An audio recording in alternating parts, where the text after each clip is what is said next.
Arizona Cardinals fans, do you see red? Are you part of the Red Sea? Then you are listening to the show for you. A podcast for Cardinals fans, by Cardinals fans, with outsider and insider perspectives. It's time to rise up and see red.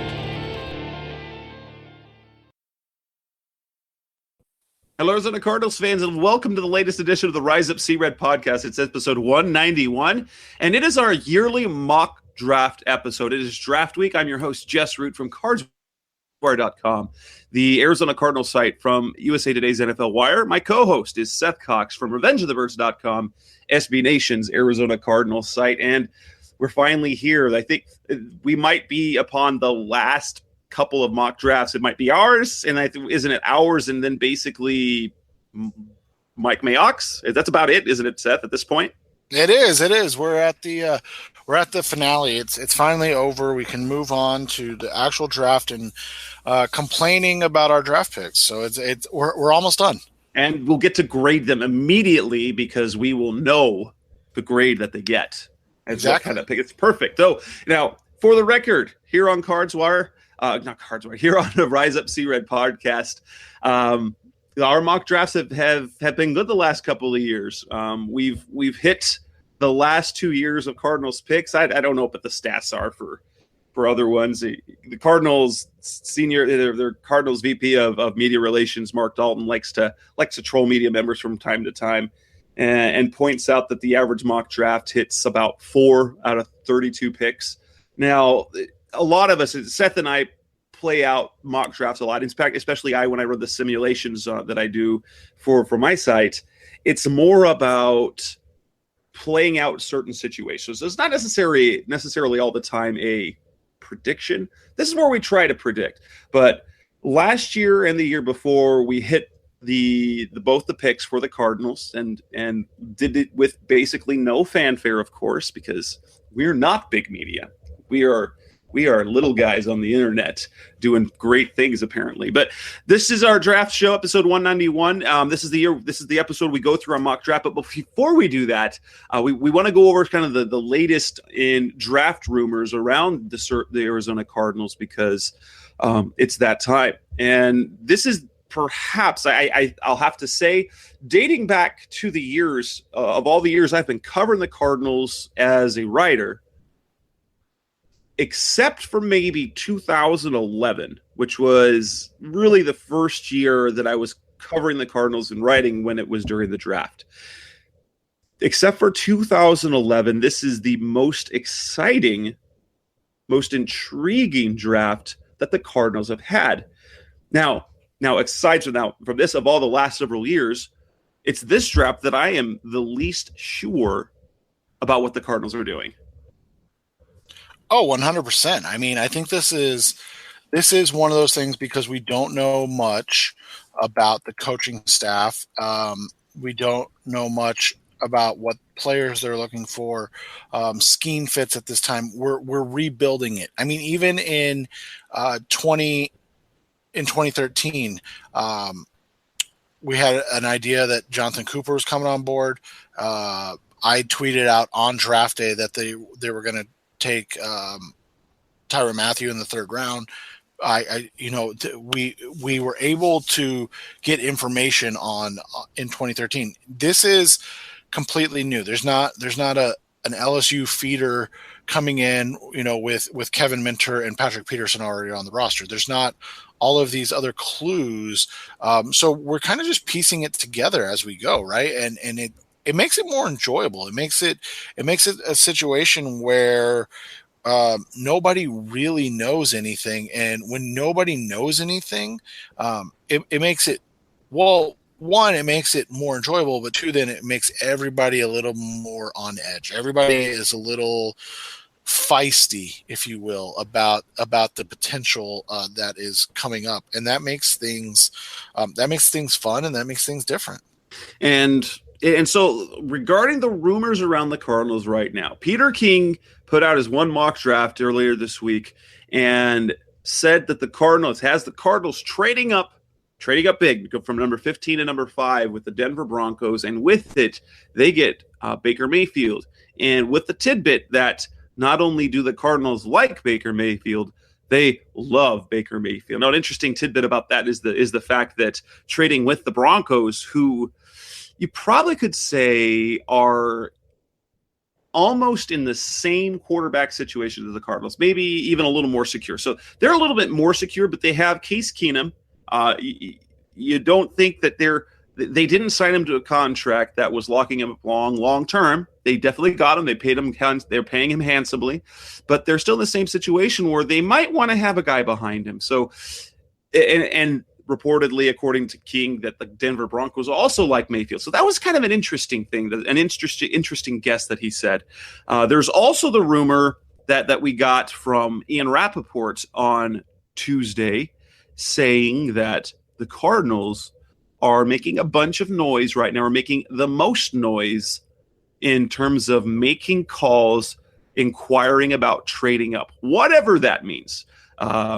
What is there to take away from these things? Because we've been saying all along, I mean, we've said if there's a quarterback that you are absolutely in love with, that you believe will be a star, then you have to go get it. You can't say, oh, the cost is, because we know how much a quarterback is worth, but at the same time, the cost to go up to number 5 or number 4, it's going to cost him pretty much this entire day 1 and day 2 of this year and day 1 and day 2 of next year. I don't know how many of our listeners, saw what Kyle Odegaard tweeted, and I tried to respond, but my Twitter wasn't working, so it is what it is. But he had a tweet, and he goes, "These are the costs, I think, of what it would take." That's using the trade value chart, which is right. It's a thing, but the last couple of years that just hasn't followed it at all. It hasn't, and you look at it, and he said it would take a first, a second, and the compensatory third. And I'm like, yeah, that's probably accurate if you add on next year's first. I mean, that's the cost right now. I mean, the way the Jets set the market is that it's about double what the actual cost is. And so you're giving up a first, a second, a third this year, and probably a first and a third next year, because like I said, the Jets set the market. Now, here's what I've said. I was talking to somebody earlier today. One spot that is, kind of a hotbed is Indianapolis, right? So the big thing is they have 8 elite players graded, not counting the quarterback. So in theory, they have 12 players. So in theory, where could they go down to? 12. And that's the sweet spot there, because Buffalo is a team that everyone thinks that they're going to try and make a move up because of what they've got, because they've got number 12 and they've got number 22 that they can deal.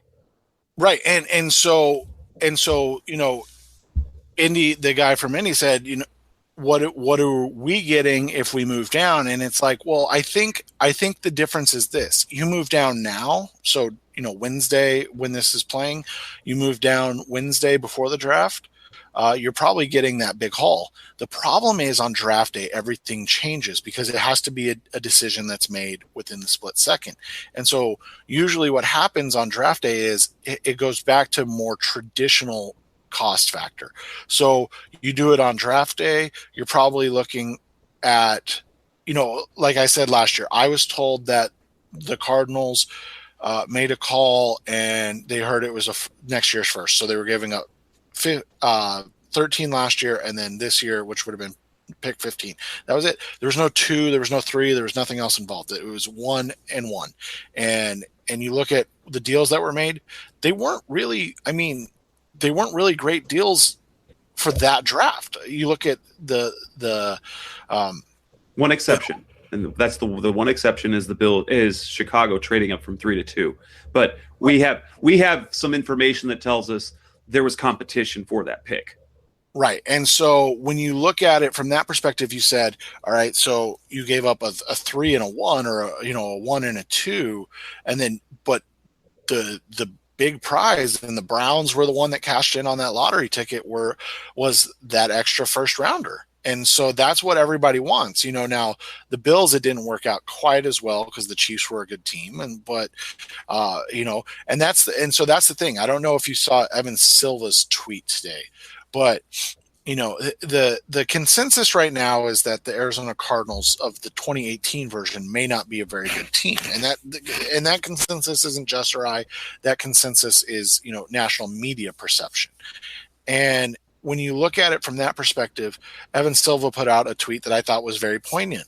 If you're a team like the Colts, if you're a team like the Broncos, this year doesn't matter.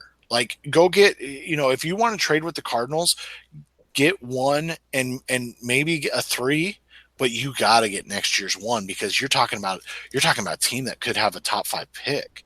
And so that's the thought process with this move, is that you're probably not going to give up as much in the day 2 round if you do it on draft day, but you sure as heck are going to be giving up that 2019 first rounder, whether you're going up to 10 or whether you're going up to 4. You're going to be giving up that 2019 first rounder, because that whoever's trading back with you, they want what they're perceiving the Cardinals will have next year, and that is a likely top 10 pick in their eyes. In terms of scenarios, I do see a couple of scenarios, and one is based on kind of what you said. It's highly unlikely, but what we think we know is that the Cardinals are a team that really likes Josh Allen. And with that they kind of have targeted, there's this pick range where if he's still available, they'd be willing to move up. And is that, what is that, after about pick 5? Was it between 6 and 10? Is that they'd be willing to jump up and get him? The belief is this, that if they're going to make a move for Josh Allen, it's not going to be in the top 5, but it will be in the top 10, and it'll have to be somewhere between 6 and 10. Like I said, I don't know if the Colts are willing to move down to where the Cardinals are. That might be the one where you do have to pony up more than you'd expect. But the Bucks, the Bears, the 49ers, and the Raiders are all teams that are chomping at the bit to get a first round pick next year, to get an extra first round pick. Because they don't need a quarterback. They have their quarterbacks. I mean, they got Andrew Luck, you got Jameis Winston, you got Mitch Trubisky, you've got Jimmy Garoppolo, and you've got Derek Carr. So you're kind of set. So that's going to be the sweet spot for a lot of teams to move up. That's where you're going to want to watch teams like Buffalo. Kind of the chatter around is some people are kind of expecting the New England Patriots to be a surprise this year. Usually they're trading back. But what do they have? 2 picks in the first, 2 in the second, and 2 in the third. They look armed and ready to target specific players. So here's some rumors that I've heard, is that the Patriots are one of the teams that have started to explore the idea of getting ahead of the Arizona Cardinals and Baltimore Ravens, who could possibly take Lamar Jackson. And so the Patriots are poking their head around in that 13-14 range and going, all right, we'll give you 23 and 31 this year, and throw in whatever the sweetener may need to be to come get the guy we want. And so, I mean, wouldn't that be astonishing again to see a playoff team? I mean, obviously the Patriots are more than just a playoff team, but when you look at it from that perspective, wouldn't it have a kick in the again to be sniped by a playoff team, by a team that is in a position of power, and they go and get the quarterback, and then you're sitting here thinking, wonder why my team doesn't like quarterbacks, but all these really good teams do.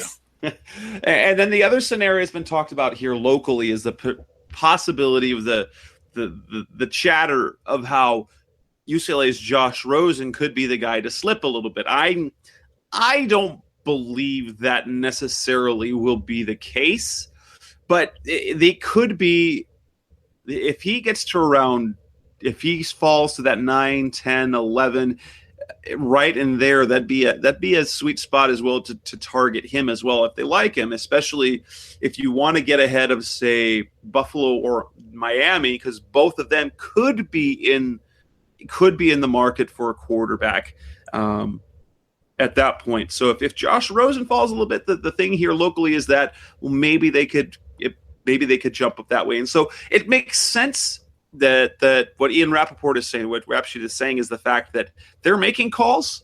That makes sense because they're kind of playing out. They want to be prepared, whether it's serious or whether it's just placing some feelers out there if certain things play out.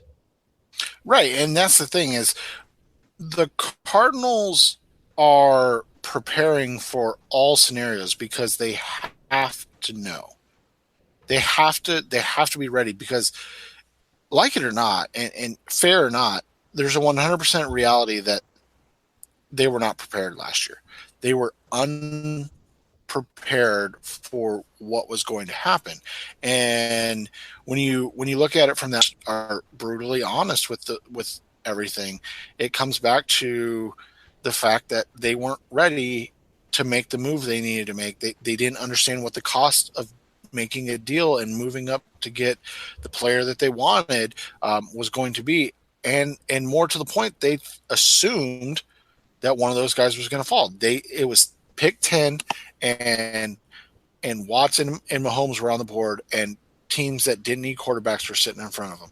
And all of a sudden, it goes real quick. And that's what people have to understand is that you make all these calls now so you're prepared when draft day happens, and that way you're not caught, you're not caught in an awkward position for the second time.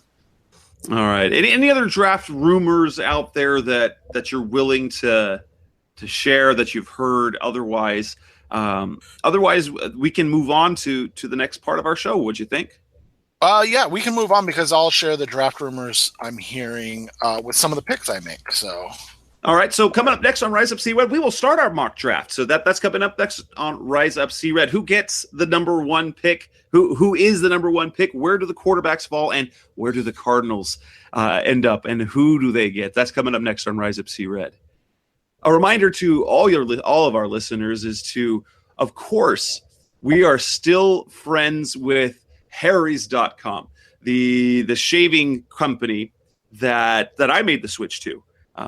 And 3 million other men across the country have switched to, where you get a high quality shave, you get high quality razors at a fraction of the price of the expensive ones, the big names.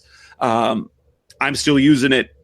I'm still getting the great shave, great close feeling. The skin feels great. I love the foaming shave gel, and we still have this deal going on for you. Harry stands behind this quality of their blades, and most people know once you kind of picked a blade, is hard to switch. So there's a trial. You can try it out. There's a trial offer and claim yours by going to harrys.com/cred. So here's what you can do. You go to harrys.com/cred, and you're going to get your trial set for free. You get the ergonomic handle. You get the 5-blade razor. You get the foaming shave gel. And if you love it, guess what? You can replace those blades at just $2 a blade, which is it's like half the price at least of other guys. So redeem that trial set at harrys.com/cred. Redeem the offer and let them know that I sent you to help support the show. Some brands offer you low finance or cashback or servicing. Renault don't do ors. We do ands. The Renault Kadjar with 1.91% APR and €1,000 cashback and 3 years servicing, saving you thousands. Renault, the brand with the ands. Visit your local Renault dealer. Finance is made under a hire purchase agreement. Terms and conditions apply. Deposit required subject to lending criteria. See Renault.ie. We're back on the Rise Up C-Red podcast, and let's get started. We got this mock draft, our yearly mock draft, and so Seth and I both have made out. We've seen our mock drafts, but at the beginning, at the top, they go a little bit differently. There is the Cleveland Browns picking at number 1. We know they're going to take a quarterback. The talk has been for a long time: is it Josh Allen? Is it Sam Darnold? It felt inevitable one way or the other. And then just in the last couple of days, Baker Mayfield's name is back in there. Now, whether that's actually true or they're just trying to make the teams behind them sweat a little bit, that's a different thing. So let's go ahead and get started, and let's see who is the pick at number 1 for the Browns. Seth, who's the guy that you have them taking? I think they go with what's been kind of the consensus since the beginning in Sam Darnold. I think they have waited for, a guy like this to come out and be the guy, and I think they're going to go out and make that the pick and move forward with him as their franchise. And I have them going with the higher ceiling after seeing the success of Carson Wentz and being enamored with the arm strength and seeing the growth that he's made in different parts. So from his second to last, his senior year, from the senior year to the bowl game, from the bowl game to the draft process, and then leading up to the draft, he not only does he have the physical tools, just as Mel Kiper calls it, a historical arm and a historical arm talent, but you also see his ability to learn. And I think that upside will be appealing, especially since the Browns already have a quarterback in place that they feel that they can accomplish some things with. You've actually got with Tyrod Taylor and Drew Stanton in the quarterback room, there's no pressure for Allen right away, which lends him to be able to grow and learn and build into that. And so I see them going that, which leads me to the second pick overall, to the New York Giants, which I contended all along when the Jets traded up to number 3.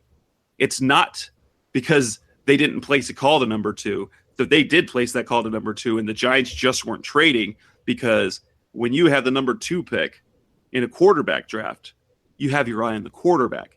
Now, we've talked about how potentially they have their eye on one quarterback, and then they might trade down, and they probably won't trade down, but they'll take someone like a Bradley Chubb or Saquon Barkley. But with my second pick, they do get the quarterback that they're targeting, and that is Sam Darnold, who as the second pick will get to do what Carson Palmer did so many years ago. Darnold has been compared in many ways to Carson Palmer, not only in the school at USC, but sort of the kind of the appearance as well, his demeanor, the way he's gone about things, his competitiveness. And now he will get to learn behind Eli Manning how to be a pro, and Manning can be Darnold's John Kitna.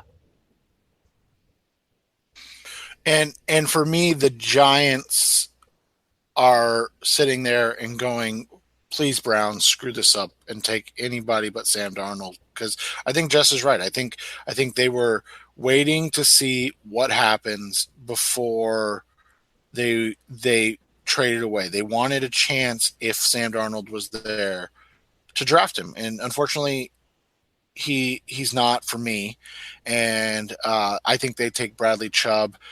I was really torn on who to go here, because I don't know how Chubb fits in James Betcher's defense, but it's really hard for me to take a running back there. So, I went with Chubb, because I'm not going to believe that until I see it happen, and then when it does, and it likely will, then I'll believe it. So, and that brings us to the Jets, and you and I are in step in unison. I think this has been basically the talk of Twitter for the last 3 weeks, that ever since the Jets have locked up, right, that they've locked in on this one individual.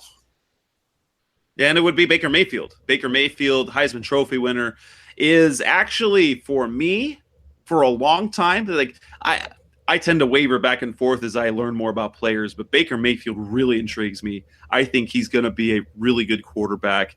As long, people talk about his approach. Like, I see Phillip Rivers in him. I see a little bit of Cam Newton in terms of demeanor, and those guys have been super successful. He's been a leader. He's led a locker room. His teammates believe in him. I think that's a great pick for the Jets. Yeah, and I think it fits with, he's going to be a star in New York. I think it's where he needs to be, and I think it fits everything really well.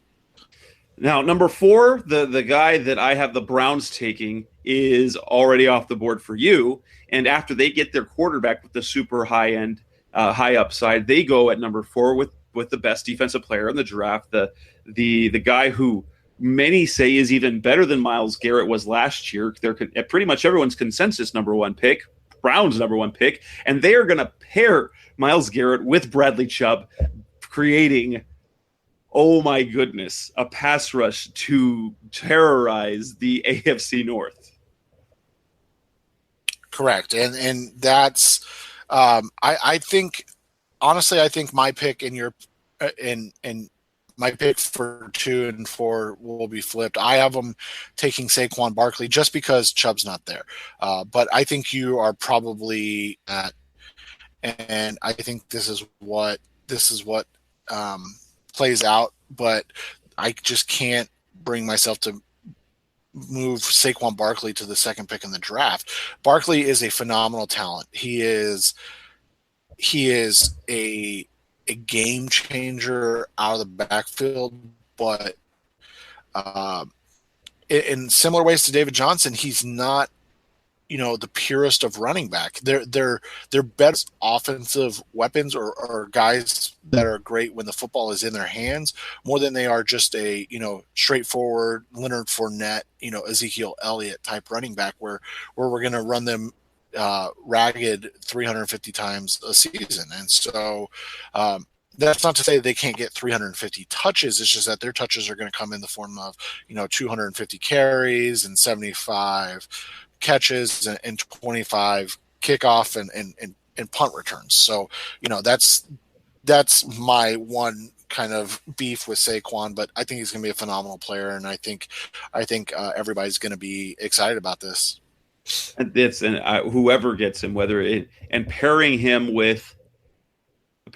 in Cleveland with, Tyrod Taylor to start with, makes for a dynamic running game, because Tyrod Taylor can move and is definitely a threat in the running game himself, and add Barkley to that, and then a guy who he can dump the ball off and make plays in the field.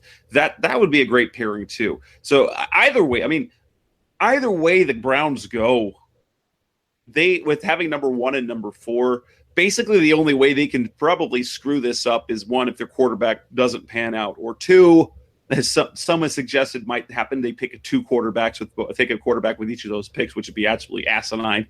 But beyond that, they're going to be in good shape, whether they get Barkley in the backfield or they have Chubb on the defensive side of the ball. And between he and Garrett, they can both just terrorize tackles and make things difficult in a division where they've just been a doormat forever. Exactly, and it creates a sensational offense with the idea of Darnold and Barkley, and it creates an excitement for the Browns that they haven't had since Brandon Weed and Trent Richardson. Too bad that never panned out. Pick number 5 here for me. This is where the Denver Broncos. This is a spot where some people see them trading out of. Perhaps I don't see it that way, because with the number 5 pick in the draft and locking up Case Keenum, what is it? It's not like they locked him up for a long time. Was it a 2-year deal? A 2-year deal for Keenum? So they're not exactly sold on him. So you've got to get another quarterback in play. So either they still love Paxton Lynch, and you have to think, if they really loved Paxton Lynch, would they have gone out and signed Case Keenum? I think not. And so I still think that's a sweet spot for the quarterback position. And 4 quarterbacks are off the board in the first 5 picks for me as the Broncos take Josh Rosen, who honestly probably is going to be the steadiest, as long as he stays healthy, will be the most productive quarterback probably the most productive career of the 4. And for me, and Rosen makes 100%, it makes sense. It's a great pick. I think that they're in on 2 guys, Darnold and Mayfield, and those guys are gone. And so I have them going with a guy that I don't know if I've seen him mock top 5 too much. And so this is a little bit out there, but Denzel Ward, they sit with a bevy of defensive talent on the board, and they go with Denzel Ward. It's going to be interesting to see, how this plays out. But Ward is a sticky cover corner. He's the best cornerback in this draft, in my opinion, by a wide margin. But he's a guy that can play inside or outside, and he's just a great cornerback. And as Arizona Cardinals fans can attest, you can never have too many corners, and so the Broncos continue to build a phenomenal defense with what looks like a pedestrian offense. And it's a good pick as well, because they will need to replace Aqib Talib. And so you get a guy who could be, well, honestly, Ohio State cornerbacks, you pretty much should just draft because they're good. As we saw with Marshawn Lattimore a year ago, a guy that the Cardinals really, really liked, but ultimately had just behind Hassan Reddick. We'll see how that turns out. But Lattimore turned out to be a sensational pick for the Saints, a team whose defense was just awful, and he made it better. So that's a great pick. It's a good pick. It's a good fit. And with that, we move on to the Colts, where we diverge a little bit. In my pick for the Colts, we've got Saquon Barkley still on the board, and that's where the Colts are thrilled, because while they could definitely use some offensive line talent, wouldn't it be absolutely fantastic to bring Andrew Luck back, but to have a dynamic playmaker at running back? Saquon Barkley, they will run to the podium with Barkley on the board and take him at number 6. Obviously, he can't be the pick for you, since he already came off the board at 4. And for me, it's it's the same thought. It's just a different approach, and that is, hey, let's protect Andrew Luck.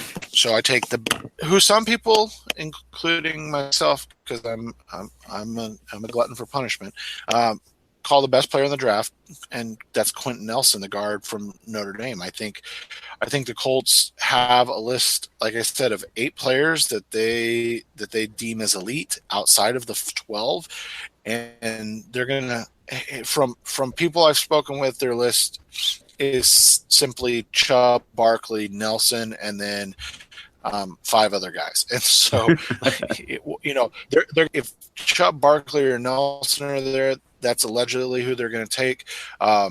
Now, there's been an intriguing kind of development lately, and something to just watch. And neither of us took him, but there is a possibility that even if one of those 3 guys are on the board, they could take Roquan Smith.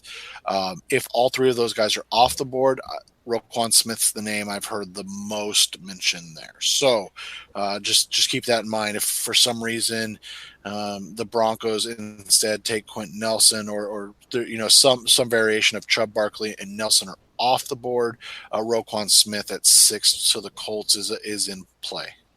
And who's your pick for the Bucs at number 7? I have them sticking with the homegrown kid, Derwin James. Super talented, athletic freak. And I think this is similar to the Jamal Adams, Malik Hooker thing last year. Malik Hooker Minka Fitzpatrick is a better football player, but Derwin James does more. And so in that case, it's similar to Jamal Adams, Malik Hooker. I think that James, the guy that can line up in multiple positions, play multiple positions, and do multiple things on the field, is the guy that will go higher because of NFL standards. We're talking now a guy that can play linebacker, slot corner, or deep safety and do it all well. He is probably the closest thing that we have seen to Cam Chancellor, that and of course Chancellor was a much later draft pick, but he's a very talented player and a game changer on the defense because of the presence he has there.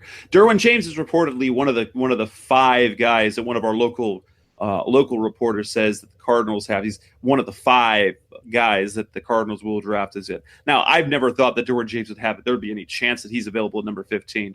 But it's based on their interest, because they love Jamal Adams. Jamal Adams never had a chance of making it to 15 or 13 last year. But they loved him and what he can do to that defense. I have the Bucks going a little slightly different direction. In fact, I almost had the Colts. I had these two picks flip flop for a second. I had the Colts going with Roquan Smith, which is who I have the Bucks taking, and then the Bucks taking Saquon Barkley, which would have been fantastic, I think, for Tampa. But you get Roquan Smith in that Tampa defense and pairing him up with Levante David, and then you're strengthening a defensive unit that needs a lot of work and making things easier for Jameis Winston, who on the offensive side of the ball, we know he is a risk taker, which is why he's prone to turn the ball over more. And if you can mitigate some of that risk by keeping the games more in their favor, you can mitigate some of the issues that Jameis has. And I like that pick, and it makes a ton of sense to me. It's one of those situations where, again, I just think it depends on how the board falls. And so, if James goes a little earlier, Smith is definitely a guy that makes sense there. I take for the Bears, since they've got Mitchell Trubisky, I see them, okay, they want to protect him. They want to protect Trubisky. They've gone after some receivers. They've got some running game. Now they need to put some people up front. Your guy, number one, the top pick in the draft, top player in the draft, and Quentin Nelson, the Fighting Irish, the Golden Domer, he lands at the Bears at number 8. I don't think anyone's going to complain for Chicago to get a guy in the interior to be able to protect their investment. No, I think that's a great pick, but I'm going to go back to the monsters of the Midway on defense and give them Tremaine Edmonds, who, when we did our preview for defense, I talked about it. He has a chance to be in that Brian Urlacher, that Luke Kuechly class of linebacker. And doesn't that isn't a guy like that just supposed to play for the Chicago Bears? I mean, that's just the lineage. They need another Hall of Fame linebacker. It's been 5 years, Brian Urlacher's going to the Hall of Fame. It's time. And he's so young. I mean, he is an athletic freak. He's super productive, can do everything on the football field, and he's so young, so he can play for a long, long time. Edmonds, for me, the board just falls differently. I actually have him having him fall much further than probably anyone might expect, and I almost have him in play with the Cardinals as we kind of give a preview as to what was coming. I almost took him for the Cardinals. Who do you take as you go to number 9 and we go to the 49ers, a very sexy pick for the NFC West these days? People think that they're going to be good suddenly. And maybe they've got something to say about that because they finished the year really strong. They've got Jimmy Garoppolo. They've got the quarterback in place. You give them a dynamic defensive player. Yeah, I give them Minkah Fitzpatrick. I think Minkah is a guy that is a slightly bigger Tyrann Mathieu. He's a game changer on defense. He's a versatile player. He's not the physical alpha presence that Derwin James is, and that's really what it comes down to defensively. But he's going to be a guy that you can line up all over the field. He makes plays, and he's able to change the complexion of games. He even might be able to play a little boundary cornerback, which is going to be, again, the slight difference from a guy like Tyrann, who was a slot corner and then strong safety, free safety type of player. That's who Minkah could be. He could probably play outside corner, slot, and then both safety positions. And my pick for the 49ers is also for the secondary, and Denzel Ward comes off the board at number 9. And the truth is, for a Cardinals fan, I don't want the 49ers getting either one of these players because this will significantly help their defense either way. You either get the best cover guy in the draft on the boundary, or perhaps the second best cover guy in terms of versatility in Fitzpatrick. So neither one of those players is one that I want to see the 49ers get. Yep, it's definitely one of ththose situations where you're sitting there going, "Oh man, come on! Like screw this up. Go take Mike McGlinchey." Not that McGlinchey's a bad player by any means, but like, but we got Chandler Jones, so it's fine. Right? Exactly. Like you don't want them to improve on a weakness like that by getting like you said, two guys that look like game changing type players.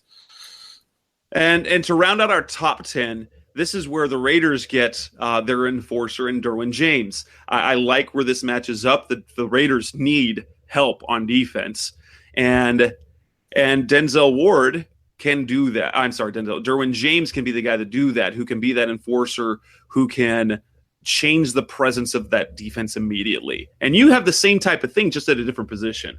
Yeah, and I will say this. So I saw something on Derwin James to the Raiders, and I thought it was really funny. And Cardinals fans may not know these names, but somebody said, why would you take Derwin James for the Raiders when you have Carl Joseph and Obi Melifowana? And they said, or where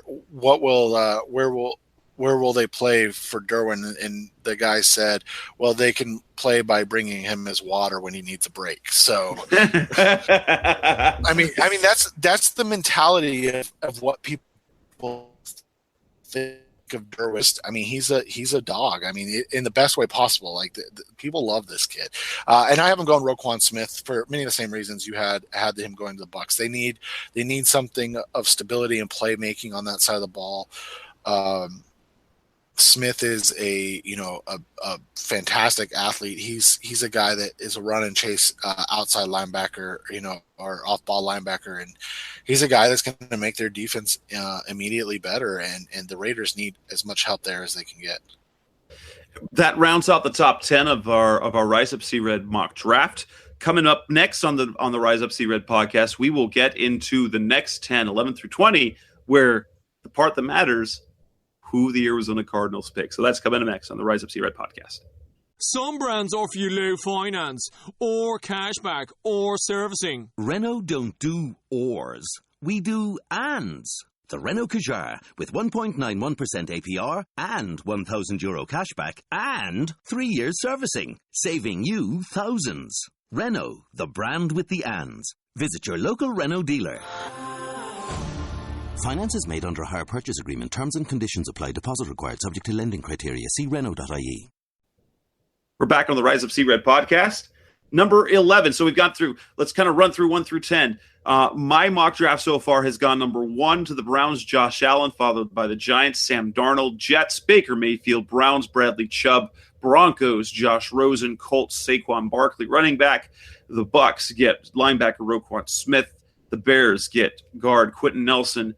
At 49ers get Denzel Ward at cornerback, and number 10, the Raiders get Derwin James at safety, while Seth's draft thus far has gone Sam Darnold, number 1 to the Browns, Bradley Chubb, number 2 to the Giants, Baker Mayfield to the Jets, number 3, Saquon Barkley, number 4 to the Browns, then Denzel Ward to the Broncos, Quentin Nelson to the Colts, Derwin James to the Bucs, Tremaine Edmonds, linebacker, to the Bears, Minkah Fitzpatrick, safety corner defensive back extraordinaire, to the 49ers, followed by Roquan Smith at number 10 to the Raiders. You'll notice something so far that we haven't seen from Seth, and that in my mock, 4 quarterbacks came off the board in 5 selections. So far, only 2 have come off the board for Seth. So what happens at number 11? How far are these quarterbacks going to drop? Rosen and Allen, the 2 Joshes, where do they finally land? So, we're not doing trades in this because it's just, doing a dueling mock and keeping track of trades is going to be difficult. So we just mocked through 6 through 10, like you said, and that's prime real estate for the next, for 2 of the next, or 3 of the next 5 teams to jump up, including our Arizona Cardinals, where they could go get a Josh Allen or a Josh Rosen in that 6 to 10 range. Now, again, not doing trades. This is something that could happen, though, that a guy like Rosen, who has some detractors in the NFL because the NFL is an old school thinking league that likes guys that just go out and play and that don't ask a lot of questions. And Rosen is not that type of guy. So the Miami Dolphins snap up Josh Rosen at 11, and they have now a young Ryan Tannehill coming off an ACL tear, and then they have young Josh Rosen that has said, if I have to be a water boy, I'm going to be the best water boy in the league, and for a year. And he's a guy that he's going to push Tannehill and maybe even to the brink. And that's not always a bad thing. And so we'll see what happens there. And for me at number 11, no quarterback is really on the board for the Dolphins. However, since they got rid of Ndamukong Suh, they now have a void in the middle of their defensive interior, which means I see them taking the biggest guy in the defensive interior who could be a wrecking ball at the next level, and that's Vita Vea out of Washington. Seth and I talked about him in our last show. But you're going to have to project him a little bit. Is he going to be Aaron Donald, or is he going to be Danny Shelton? That's the part that yet to remain.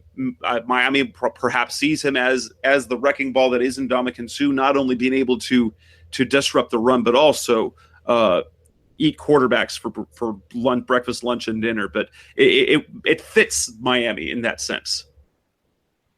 Yeah, and I like that, and I think that makes a lot of sense, and it's definitely a way that they could go if that's how it plays out. Now, you and I differ on the players, but we both have quarterback going to Buffalo. Yes, at number 12, the Buffalo Bills, who I think are very much in play for quarterback. I see them taking the quarterback that a lot of Cardinals fans, and will make Seth sad as well. They take Lamar Jackson, even though it seems to be that Jackson has done his best to try and avoid being selected by Buffalo. They take him at number 12. It might seem, look at the quarterbacks that they got. They got A.J. McCarron and Nathan Peterman. You can't be happy with that. So you think that they have to get a quarterback in this draft. And while they did get rid of Tyrod Taylor, don't think for a moment that Lamar Jackson and Tyrod Taylor are in the same conversation in terms of ability. Lamar has the chance to be at the best. He's more dynamic than Michael Vick was in many ways. And if you look at the 2010 season that Mike Vick had, that's the type of thing that we could see, like Randall Cunningham at his prime. Mike Vick as a special year in 2010. You could see that from Lamar Jackson on the regular, I think. Yeah, and I like that pick, and I have them going with the other quarterback that I think that they'll trade up for, and this would be probably right around 5 or 6, and that's Josh Allen. And so Allen to the Bills, I feel like is going to happen on Thursday. So listen to this early, and then tell me I'm right if I'm right, and if I'm wrong, just don't at me. But yeah, I think it's just one of those things. I think it's going to come to fruition on draft day, and Josh Allen's going to be the guy. At 13, we both go with the same area position wise, but we've got different players. Who do you have for Washington? I have this is where Vita Vea goes, and I think you're going to see a lot of guys that like this pick, and it's one that's been mocked quite a bit, that Vea is going to go in that 10 to 13 range. And I have them going the same position, only I have them taking Alabama's Daron Payne, a guy who will do a lot of some of the same things, but with Vita Vea off the board, they want to beef up the middle of that defense, and they really need to do that because they have the edge players. They just need to beef up the inside. They do, and so when you look at what they have, we're going with kind of two sides of the same coin here, and doing interior guys. I like Payne better than Vea. I just think the NFL is going to like Vea better than Payne. At number 14. And you agreed with that, by the way, because you took him 2 spots earlier. Yes, that's absolutely right. So number 14 for the Packers. So you've got the Green Bay Packers. You've got your quarterback in Aaron Rodgers. You want to keep him happy. A lot of people think receiver could be here. So Calvin Ridley's a possibility. DJ Moore, give him some weapons, especially since they got rid of Jordy Nelson. But he keeps getting hurt. So I've got them getting the first tackle off the board. Now, that's not necessarily a good thing, because that tells you that the tackle class isn't surefire. but they take Notre Dame's Mike McGlinchey. So the top two offensive linemen off the board happen to be both Notre Dame guys. Mike McGlinchey goes to the Packers to protect Aaron Rodgers. And I really like that pick. I think it's a potential fit there, but I have them taking Harold Landry, the pass rushing phenom out of Boston College. It's one of the things that the Packers need the most is an edge rusher, somebody that can help out on the edge, and I see that being the fit there. And at number 15, so we're now at the Cardinals pick. We both go defensive backfield. My pick for them, if we kind of go with the comparison of Jamal Adams and Malik Hooker, Jamal Adams went high, Malik Hooker fell a little bit. This is perfectly fortunate for the Cardinals because I have Minkah Fitzpatrick falling all the way to number 15, and they swoop him up, and he becomes their Tyrann Mathieu replacement. So it's not Budda Baker. Budda Baker isn't the Tyrann Mathieu replacement. Budda Baker now becomes Budda Baker, and now they have someone who can legitimately, can play that slot corner spot, and he's got some size, speed. So he's bigger and he's more athletic than Tyrann Mathieu. So that should be a very nice pick. And just like Malik Hooker went, what was it, 15 or 16 last year? I can't remember which number he went, but he went kind of right in the same slot. I think he went 15. And so it kind of falls into place. The Cardinals land a defensive back. It's not a core. It's not. They might be able to slide him over to outside corner, but this is definitely a surprise. He was named as one of our local reporters, local radio hosts. He was one of the 5 that they said the Cardinals would draft. When I at first, everything I've seen, there's no way that Fitzpatrick falls to number 15. But as I'm going through my board, as I'm drafting players in this mock, I said it could happen. And I think if that plays out, I think he'd be a fantastic match for the Cardinals. And I agree. If he's there, it's one of those kind of no-brainer type things.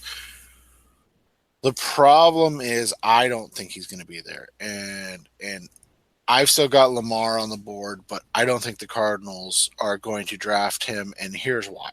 And so to talk about rumors that we've heard about, I mentioned earlier the Patriots. So I've heard that 3 teams outside of Arizona really like Lamar Jackson. So that's the New England Patriots at 23, the New Orleans Saints at 26, and the Jacksonville Jaguars at 29.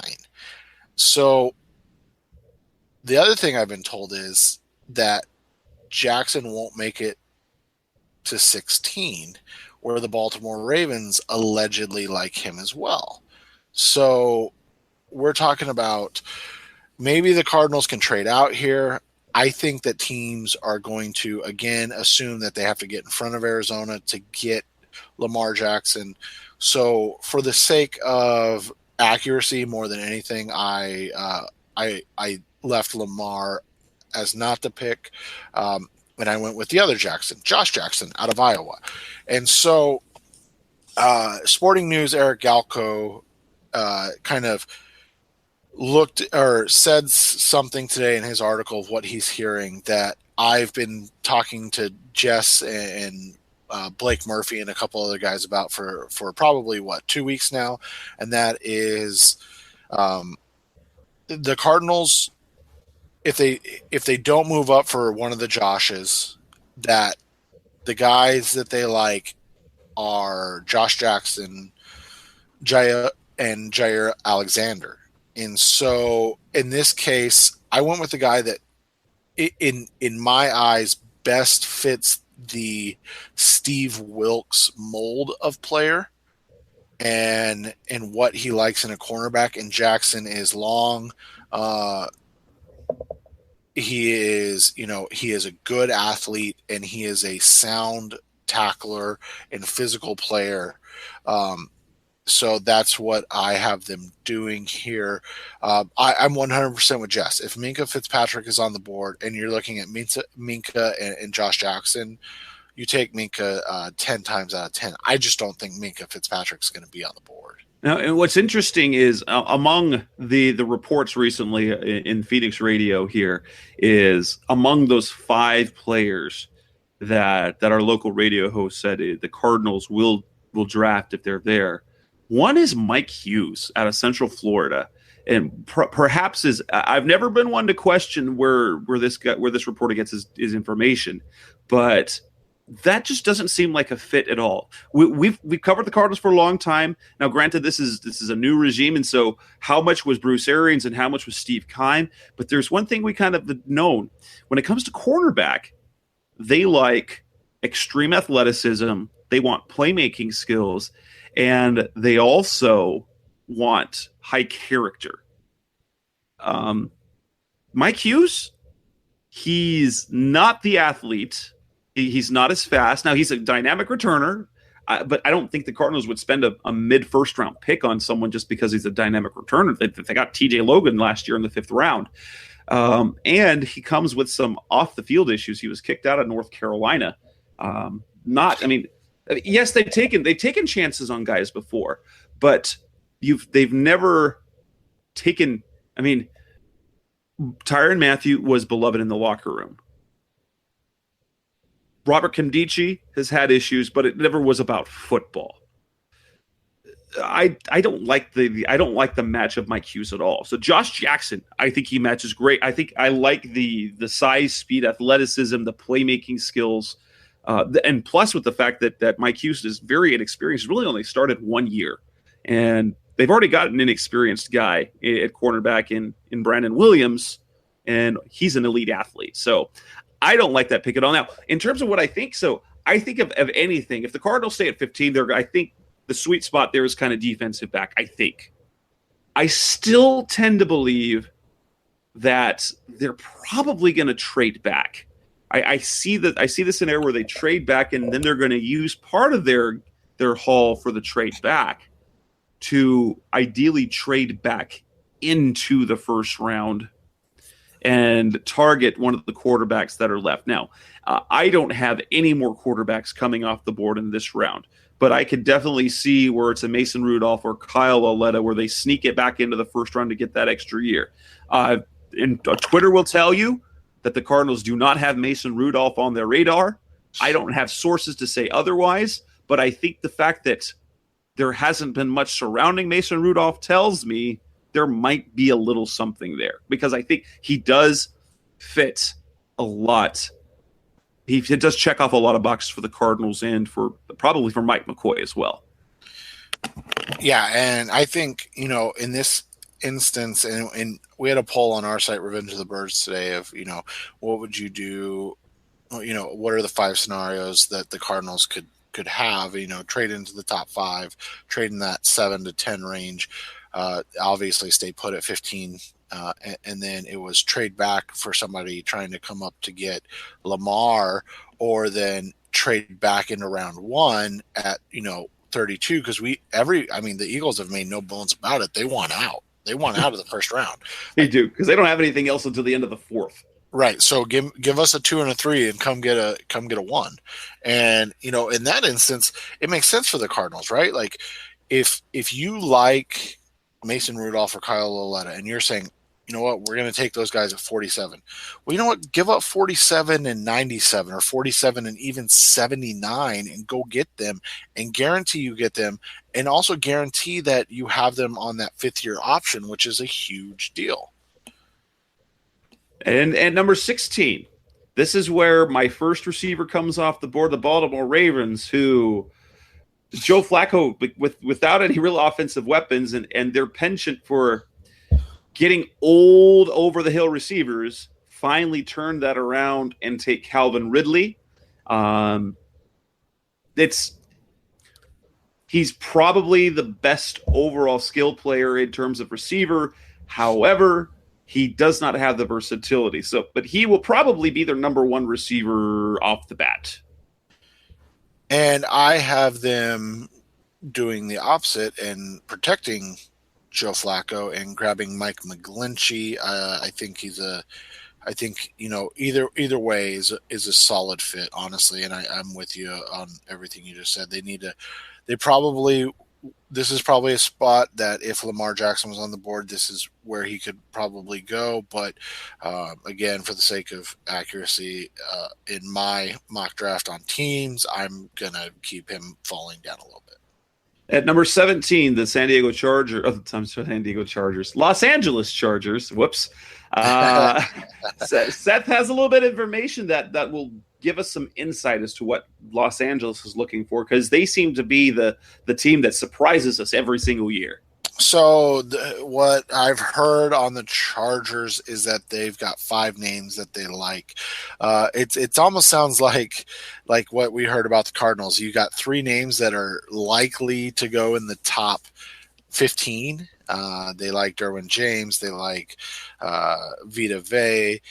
2 names that are likely to go in the top 15. But then they have 3 guys at 17 that they like. Now, one of them went in your top 15, Daron Payne. So Daron Payne's a guy that could be in play here. Another one that they really like, and they really need an inside linebacker. And so this is one that makes a ton of sense, is Rashaan Evans, the inside linebacker out of Alabama.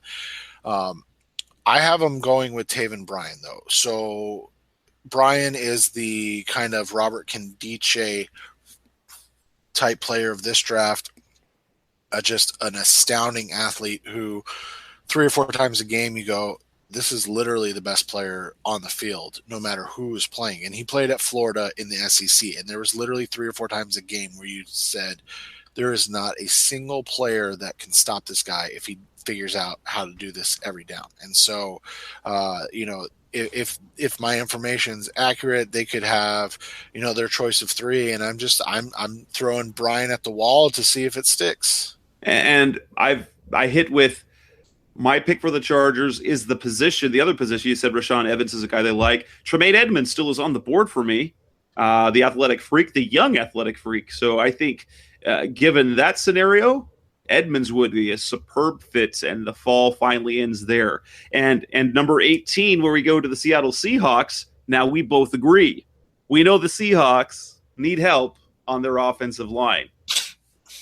And they get maybe the most versatile and talented offensive lineman in the draft in Isaiah Wynn, a guy that I think should be in play for 15 with the Cardinals, because he can literally play center, guard, or tackle, and the Cardinals may need any of those positions coming into this year. So not only is he a high-end player, but he's a guy that can do a number of things. At number 19, we diverge a little bit as I take, for the Dallas Cowboys, Harold Landry, the top pass rusher, top edge guy in the class. It seems that they tend to have issues. The Cowboys draft an edge rusher who then has some issues with substance abuse and things like that. So I add to that Harold Landry. They get help off the edge that way. And he's already off your board. He goes to Green Bay in your mock draft. And so I think that Dallas, who of course always could use some more defensive help, getting back Ezekiel Elliott for an entire season, ideally a healthier offensive line this year. The offense shouldn't be an issue. They need to stack that defense a little more. Yeah, and I agree with you, but they just released Des Bryant, and they're going to take who many are calling now the top wide receiver in the draft, and that's DJ Moore, the wide receiver out of Maryland. Kind of in that Anquan Bolden mold, right? Like a guy that can line up outside and inside. He's a rack guy, run after catch star, and he's a guy that can win in a lot of different ways. But he's much faster than Anquan Bolden was. So yes. there's that. The one little bit of concern could be perhaps that foot injury he dealt. It wasn't a foot injury he dealt with at the end of the year getting into the combine. I see, or I'm misremembering. I can't remember either, but he's just a guy that he's also younger, so that there's a plus there. At number 20, wrapping up the next 10, the Detroit Lions. You have them going with an edge guy. Who's your guy? I have them taking Marcus Davenport, so they need help on the edge, and Davenport is kind of like a guy that they hit on earlier, and that's who Zeke Ansah, athletic freak, 6'5", 270, but has never really put it together. And my guy for the Lions is cornerback Jair Alexander. You don't come across very good cornerback prospects and pass over them if you can. Alexander has the mindset of a number one corner. He doesn't have the big time length, but he plays bigger than he is. So I have him wrapping up the top 20, a cornerback that has been linked with the Cardinals many times. And like I said, I think if the way my board fell, Jackson and Alexander is a coin flip, and Jackson is a guy that honestly the reason I picked him is I just like him more as a prospect. Coming up on the next segment of Rise Up See, we're going to wrap things up. We're going to wrap up with the last 12 picks. What surprises could be in store? That's coming up next on Rise Up See Red. Some brands offer you low finance, or cashback, or servicing. Renault don't do ors. We do ands. The Renault Kadjar with 1.91% APR and €1,000 cashback and 3 years servicing, saving you thousands. Renault, the brand with the ands. Visit your local Renault dealer. Finance is made under a hire purchase agreement. Terms and conditions apply. Deposit required. Subject to lending criteria. See Renault.ie. We're back on Rise Up See Red, number 21 with the Cincinnati Bengals. So that's got a surprise. I'll give you mine. I've Marcus Davenport.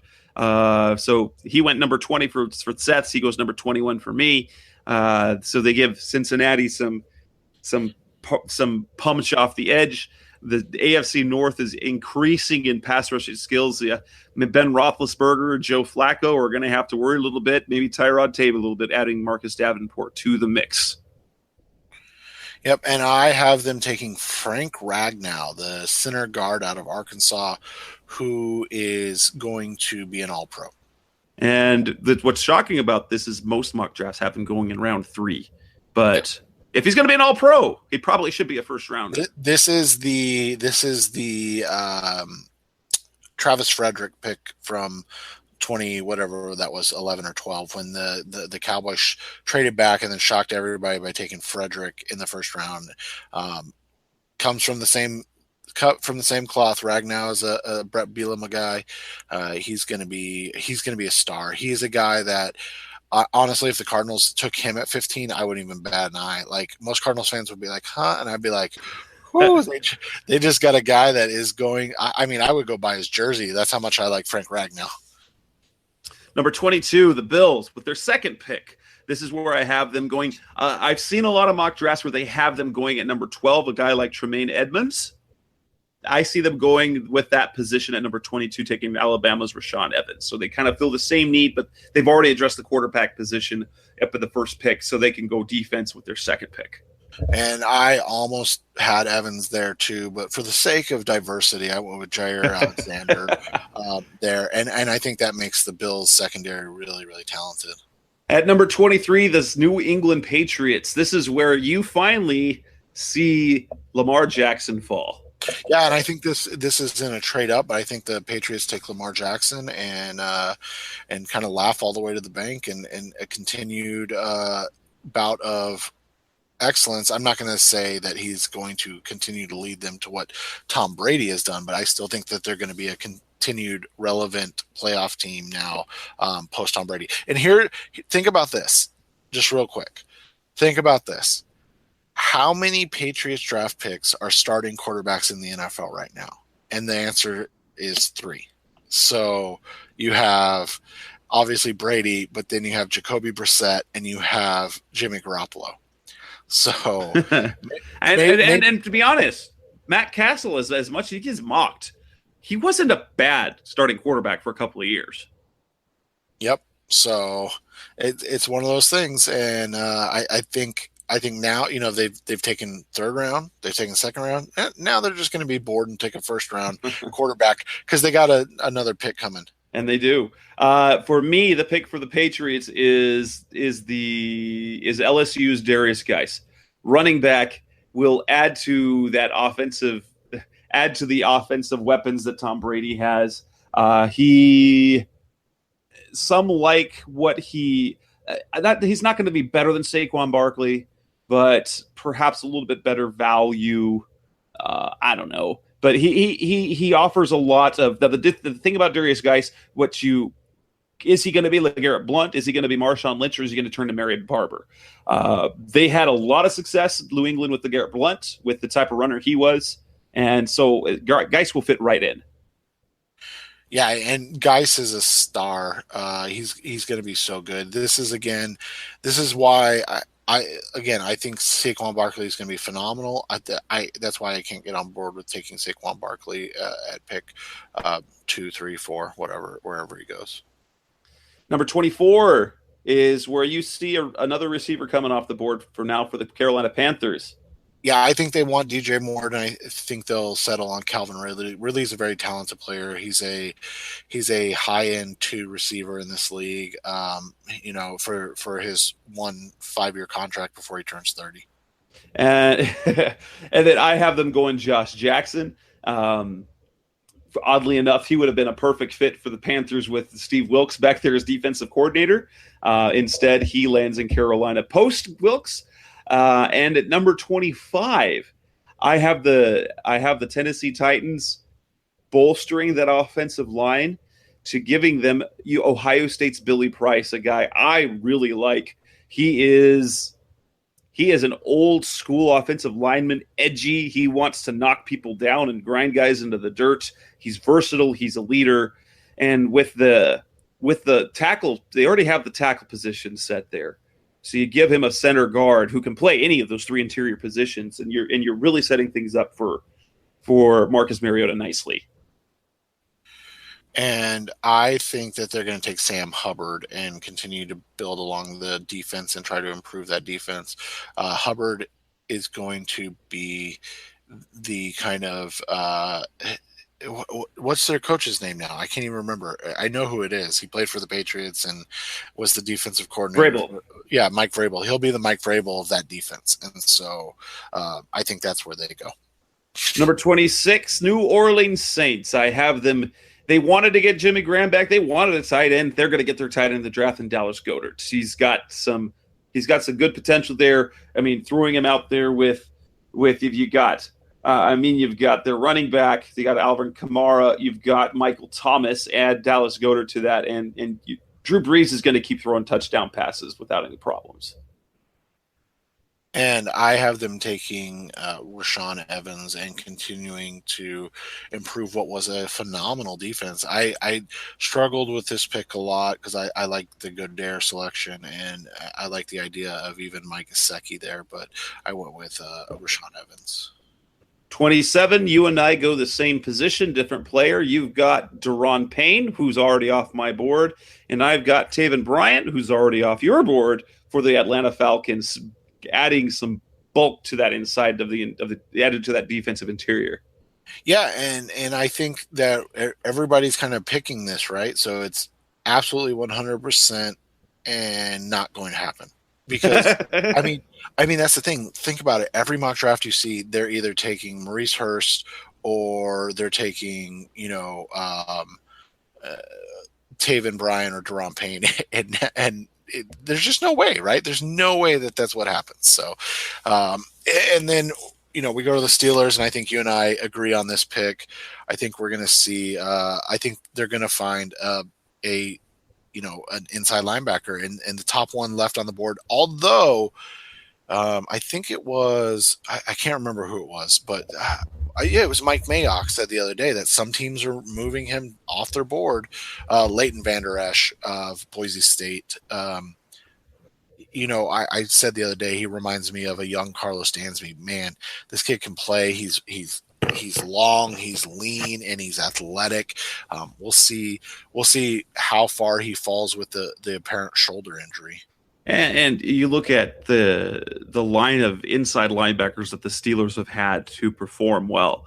He'll fit right in. Ryan Shazier hopefully gets back to form. You had Larry Foote, you had Lawrence Timmons. I mean, the number of linebackers that thrive in that Pittsburgh defense. It's almost unfair. It's kind of like the Bears. If only the Cardinals could do something like that. Exactly. Number 29, the Jacksonville Jaguars. Receiver, I have them going with Christian Kirk, a guy that a lot of fans would love to see the Cardinals get. I've seen him go as high as 15 to the Cardinals, and I've seen him go as low as the second round pick for the Cardinals in the middle of the second round.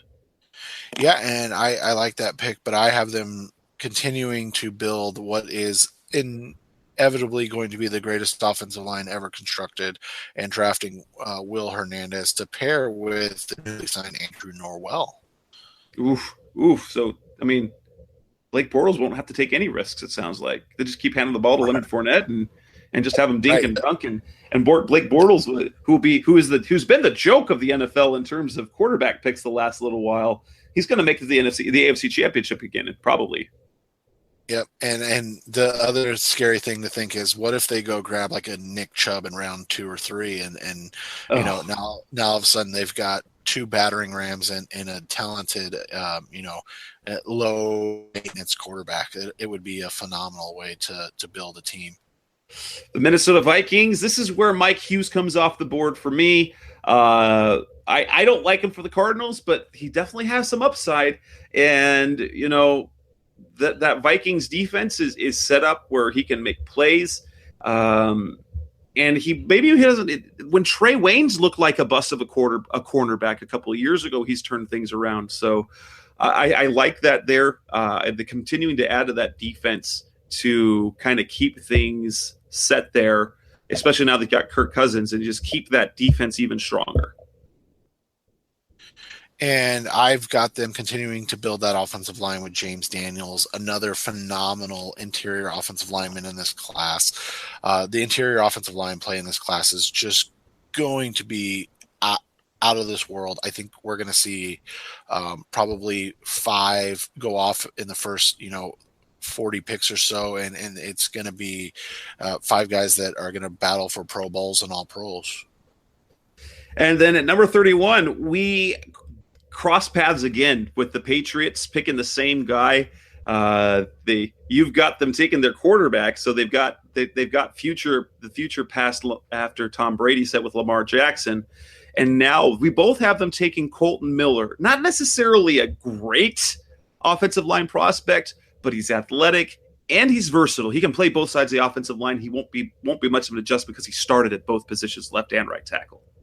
And he reminds a lot of people of Nate Solder, so I think that's why you're getting this fit. And their offensive line coach, whose name I'm not even going to try to pronounce, is literally one of the greatest offensive line coaches in NFL history, and he gets the most out of these guys. And if Miller doesn't go at 31, he definitely would be a fit at 32. But I like your pick at 32, and he's the guy I had fallen out of the first round unexpectedly. And I have the Eagles taking Connor Williams, being the type of tackle draft that it is. So it's not you don't have sure things at the top of the draft. But with Philadelphia and an aging Jason Peters, this is a really good spot to, especially since you get that 5th year, to land Connor Williams, pretty solid, like a solid prospect out of Texas. He's even gone as we've seen mock drafts have him go as high as hitting with the Cardinals at 15. Yeah, and I like Connor Williams. He's a nice ball player. He's a guy that, he has some upside. The injury cost him probably 20 to 25 spots in this draft. He probably would have been OT1 if he was able to stay healthy all year. And then I have the Eagles taking Darius Geis because why not? The rich get richer, right? Because they're just going to keep giving out more running backs. That would be well, and it served them well last year. I mean, they've got 2 starting quarterbacks. They might as well have 3 running backs, right? Right. And all the receivers and everything. So yeah. And that wraps up the mock draft. We'll see. So this show will be posted Wednesday afternoon. So you'll probably have about 24 hours to see, okay, you can say that we're crazy or whatever. And then after Thursday rolls around and Friday, then you can compare and really tell us, oh, you guys were really idiots. You had no idea what you were talking about. Or maybe for the 3rd year in a row, one of us will hit on that Cardinals pick at 15. I'd love to see the Cardinals move back into the first round. I don't care if it's for the Mason Rudolph or Kyle Lauletta, but I want them. like I've said it several times, if they don't get one of those top 7 quarterback prospects in this draft, I think they really messed up this draft. Even if they add talent, great players, all pros, if they don't land one of those 7 quarterbacks, I think they failed this year's draft, because this is the year to do it with as much talent as there seems to be, and with the quarterback situation that you have, being that you've got Sam Bradford basically on a 1-year deal with an option. And even if Sam Bradford makes it through a full year healthy, you know it's coming. He's going to get hurt. Yep. And so, you know, I would love for myself to be wrong and that the Cardinals do have the gumption to take Lamar Jackson if he's on the board. I just don't think that he's on the board at 15. I think he goes in that 13-14 range and they get sniped again. Minkah Fitzpatrick would be a phenomenal compensatory prize in that sense, but man, it would be nice to walk out of this draft feeling like they have their quarterback of the future. All right. Anything else that we want to add to this before we wrap up this edition of the Rise Up C Red podcast? Nope. Just remember that Jess and I will have you covered. Cardswire.com, revengeofthebirds.com, Twitter at Senior. Gonna have he'll have a lot more information, especially if it breaks earlier. The Cardinals make a trade up, because I'll be coaching a baseball until right around 6:45. I'm hoping we get out there a little early. We can go watch the game. So we'll see the draft. As always, you can find the Rise Up C Red podcast pretty much anywhere you can find podcasts. We're on Apple Podcasts. We're on Google Play. We're on Stitcher Radio. We're on Spotify. We're featured on revengeofthebirds.com and on my site, cardswire.com, on Blog Talk Radio, on Audio Boom. On behalf of this edition of the Rise Up C Red podcast, number 191, thanks for listening as always. That's Seth Cox. I'm Jess Root. The team says to Rise Up Red C. We flipped it around and mixed together the Rise Up Red C and Be Red C Red to say Rise Up and C Red.